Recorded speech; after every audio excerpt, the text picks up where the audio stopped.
কিছু মনে না করলে জানতে পারি আপনার হাদিয়া কত টাকা? ভাইরা আমার, আলহামদুলিল্লাহ, আল্লাহ শুকর, আসার ক্ষেত্রে আমি হানিফ ভাইকে আমার অফিস থেকে শর্ত দিয়ে দিছি যে মাহফিল করার পর আমাকে কোনো টাকা পয়সা, কোনো হাদিয়া দিবেন না, এই শর্তে আমি আসতে পারি।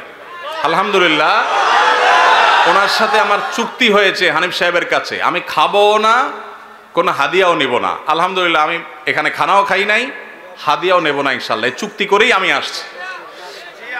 কোনো জায়গায় কেউ যদি আমাদের পথ খরচ দেয় বা হাদিয়া দেয়, আলহামদুলিল্লাহ, আমরা যেখানে মানুষ খুব জোরাজোরি করে নেই। আর যদি কোনো মসজিদ মাদ্রাসা হয় বা দিনী প্রতিষ্ঠান হয়, সচরাচর আমরা চেষ্টা করি পথ বড়াটাও নিজের পকেট থেকে দিয়ে যাওয়ার। এটা যেহেতু প্রশ্ন খোঁচা মেরে করেই ফেললেন, সেই প্রসঙ্গে বলা, হানিফ ভাই এখানে উপস্থিত আছে, সাক্ষী উপস্থিত আছে, ওনার সাথে চুক্তি করা হয়েছে। যেহেতু মাদ্রাসার মাহফিল, মাদ্রাসার জন্য দুনিয়ার টাকা উঠানো লাগতেছে, একটা মসজিদ নাই, বাচ্চাদের থাকার জায়গা নাই, তাহলে এখান থেকে আমার হাদিয়া নেওয়া লাগবে কেন? আলহামদুলিল্লাহ, আমার চলার মতো ব্যবস্থা আল্লাহ তাআলা আমাকে দিয়েছেন, যথেষ্ট দিয়েছেন।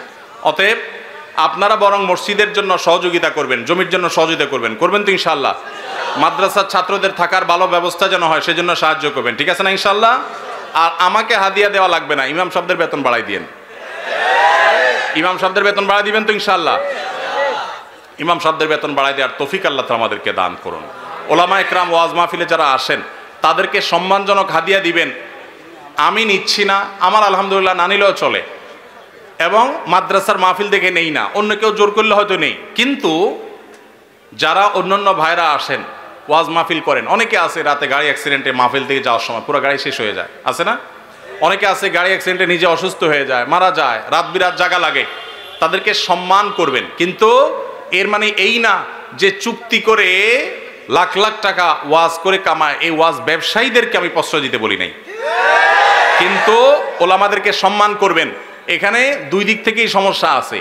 হুজুরদের অনেকে যেরকম চুক্তি করে, এটা যেমন একটা সমস্যা, আবার ওয়াজ মাহফিলের আয়োজক অনেকে আছে অনেক ধান্দা করে, সেটাও একটা সমস্যা। আমি আজ থেকে অনেক বছর আগে, আপনার জেলার নাম বলবো না, যে কোনো এক জেলা মাহফিলে যাওয়ার পর আমি দেখি এরকম মোটা একটা খাম ধরাই দিছে আমারে। পরে যায় খুলে দেখি ওখানে টাকার সাথে বাকি সব কাগজ দিয়ে মোটা করে দিস। এত নিকৃষ্ট মানুষও এই সমাজে আছে। তো এই জন্য সংশোধন বক্তাদেরও হইতে হবে, আয়োজকদেরও হতে হবে, শ্রোতাদেরও হওয়া লাগবে। শ্রোতারা ওয়াজে আসছেন কি জন্য? কিছু শুনে আমল করার নিয়তে। এই যে এতগুলো কথা শুনছেন, এগুলো আমল করতে হবে, ঠিক আছে না ভাই ইনশাআল্লাহ? যদি শুধুমাত্র ওয়াজ মাহফিলে আসেন তামাশা দেখার জন্য, তাহলে হবে না, আমল করার নিয়তে আসতে হবে। আয়োজকদের উদ্দেশ্য হবে আল্লাহর সন্তুষ্টি, আলোচকদের উদ্দেশ্য হবে আল্লাহর সন্তুষ্টি, এবং শ্রোতাদের উদ্দেশ্য হবে কি? আল্লাহর সন্তুষ্টি। আল্লাহ তাআলা আমাকে, আপনাকে, আমাদের সবাইকে ইখলাসের সাথে কাজ করার তৌফিক দান করুন।